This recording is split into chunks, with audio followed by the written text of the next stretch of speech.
He fell in love. And it wasn't a decision that he made. He was a married man with a child who fell in love with a man. Whatever you think about that doesn't matter, because this is the reality of who he is. Because he weighs hundreds and hundreds of pounds and his health is as compromised as it is, he realizes he has not made it right with his daughter. And the salvation that he aspires to can only be attained if he's able to apologize to her in a meaningful way.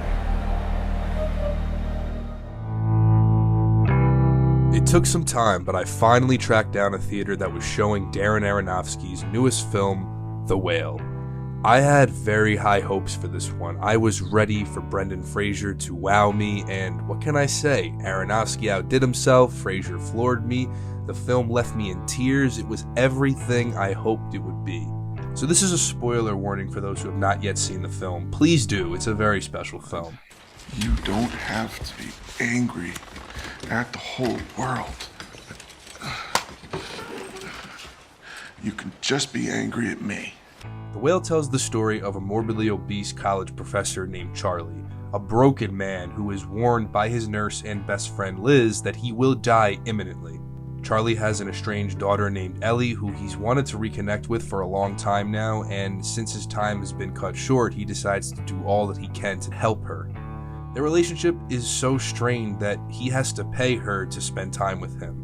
He knows he doesn't deserve his daughter's company, but what makes his character so amazing is that he doesn't just want his daughter to spend time with him, he wants to ensure that she is a good person, that she's on the right path, a father wanting the best for his daughter. Now, the film is based on a play of the same name, and it runs like a play. The entire film takes place in a singular location. There are 2 main characters, arguably, and 3 or 4 supporting characters, and it's a very stagnant film. The emphasis here is on dialogue, not so much physicality. The story that's being told is a down-to-earth one. There's this Christian missionary that is trying to reach Charlie, played by Ty Simpkins, and, the religious aspects that are woven into this story work so well because of what Charlie is going through, and because of how sorrowful the film is. It just feels right that there is a religious aspect to this film, but it's not overwhelming. Charlie, as a food-addicted gay man who left his wife and daughter, would definitely have a tenuous, at best, relationship with God, and the film explores this. The film ends with Charlie being embraced into heaven, with his daughter's words being the fuel. It's beautiful. Now, as far as story is concerned, there's not much going on here, and that's not a bad thing. This film primarily focuses on Charlie's last week alive. This film reminded me a lot of The Wrestler, another great Aronofsky film. There are quite a few parallels, just to name a few: a broken protagonist with limited time on Earth attempting to reconnect with his daughter. And this is a good thing, because The Wrestler is a wonderful depiction of the indomitable human spirit, as is The Whale. And Darren Aronofsky just has this gift of capturing the beauty in the small moments of life, the moments that are the most important. If anyone should have directed this film, it's him. And we have to talk about my man, Brendan Fraser. If his performance didn't work, neither would this film. He is phenomenal in The Whale. He gave this role everything he had. There is not one moment where Fraser falls short. This is a brave, haunted performance, without a doubt a high point of his career. I need to know that she's gonna have a decent life, where she cares about people, and that she's gonna be okay. I need to know that I have done one thing right with my life.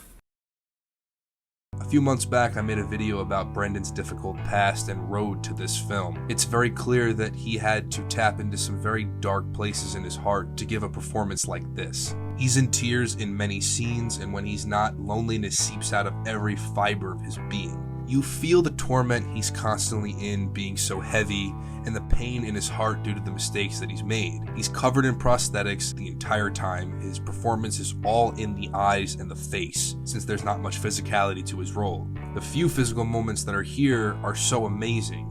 Ellie angrily making Charlie walk without support to her, only a few feet. Charlie failing to do so, but by the end pushes himself hard enough to right before he passes away. There are no words. His character is full of sorrow and pain, but at the same time, there's this optimism to his character. For example, all he really wants is his students and his daughter to find their true, honest voice. That's his whole goal, bringing out the light in others. And that's why we empathize so much with him. His character never has moments where he victimizes himself. There's this indescribable tenderness to Charlie in his movements, in his dialogue with others. You weren't the one who had to identify his body all bloated. They wouldn't let me. I wasn't family. Do you ever get the feeling that people are incapable of not caring?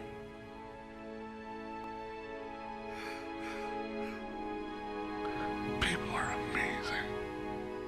All of that technology and all of that support went into creating Charlie, who is at essence, he's a man, he's a father, he's a teacher, he is a lover, he's well-read, he is infinitely human, he's flawed. I'm so impressed with Fraser, and I truly hope this film bolsters him back into acting. He absolutely deserves it, and some. There are so many moments in this film that put us right in the shoes of Charlie. He teaches online, but he keeps his camera off because he's embarrassed of his appearance. But towards the end of the film, he finally reveals himself to his students. He's honest with them since he's been asking them to be honest with him. And the students don't overreact and rag on him in any way. They just take it in like we've been taking it in this whole time. Charlie's daughter wrote an essay in 8th grade on Moby Dick, which he considers her most honest work, and it's something that he really cherishes. He keeps this essay on him at all times, and at the beginning he almost dies, and he has this essay read to him because it's the last thing he wants to hear before passing away. It shows two things. One, that Charlie values literature and the vocation that he's chosen, but more importantly, he values the soul of his daughter's genuine words. The words of his daughter give him motivation, and this is very important in his life. As I mentioned, the words of the essay give him strength to walk without a walker towards Ellie in the final scene, right before he ascends into heaven, and it's beautiful. This film has a very bleak tone. It's a sad story, no doubt. There are very few light moments, but this film didn't need them really. There's nothing funny about this character or what he's going through. Despite this, The Whale is a beautiful tale of redemption, pain, love, and so much more. It's a grounded, surprisingly relatable film. It's just like a hidden gem. I found myself in Charlie so much, even though I didn't go through what he went through. It's his heart and his belief in goodness that is so fascinating and uplifting. This is a man who has every reason to be miserable and every reason to not be optimistic, but he is. This is a man who has lost almost everything. All he's trying to do is salvage what remains, attempting to love and do what he can with the time he has left. You know, there's no villain in this film, really. Charlie's white whale, gray white whale, is his redemption, is his need to reconnect with his daughter. And we don't know if he's going to succeed or not. He doesn't know if he's going to succeed or not. That's it. We all have our whale that we're striving to get. It was a wonderful movie-going experience. I found myself so proud of Fraser and all of the actors. Hong Chow, sadiesink, Ty Simpkins. They all gave great, honest performances. To me, besides Fraser, the standout is Hong Chow as Charlie's nurse, best friend, and the sister of Charlie's lover, Alan. She's holding back a lot of pain too, like Charlie, but her relationship with Charlie is one of true friendship. It's so beautiful to watch. She's helping someone who truly needs it. She was amazing in this film, and she compliments Fraser so well. This film is getting a lot of grief for its portrayal of the obese, the depiction of Charlie's binge eating especially, but it's not meant to be pretty or something that isn't a big deal, because eating like Charlie does in this movie is what causes his death. It causes these issues with his heart. It's meant to be sad to watch because it's an addiction. People are also saying that an actual obese actor should have played Charlie. But you have to remember that this is a film and makeup has always been a vital aspect to cinema. All this stuff aside, I care more about the story on display and the performances, and I enjoyed this film because the story is great and the performances are top tier, not because it made me smile, because of the emotional challenge that Fraser and all of the cast put themselves through. Charlie's food addiction isn't laziness, it's the result of emotional and psychological trauma. Charlie's lover commits suicide, which burdened Charlie with enormous guilt. Turning to a vice after enduring something terribly traumatic is very common, and that's one reason why we can relate to Charlie so well. There are moments that are uncomfortable in this film, but that's deliberate. At the end of the day, this film is a solid 10 out of 10 in my opinion. There's a lot to dissect in it, and I've only seen it once, so I have to rewatch it again to really get the most out of it. But these are my thoughts as of right now. I adored this movie. I encourage everyone to go see it. It's a great film. If you like Brendan Fraser, if you're supporting Brendan Fraser, you gotta check this one out. Thank you, Darren Aronofsky and Brendan Fraser, for making this film. I think it was a film that was made during the time of COVID, when we all felt clearly under existential threat in our own way. And strangely, for what it's worth, it somehow brought us all closer together, which is important in telling a story that's a chamber piece, really. That intimacy of 5 people in search of salvation. And we don't know if they're going to get it until the last gasp. You're going to have to work to earn it.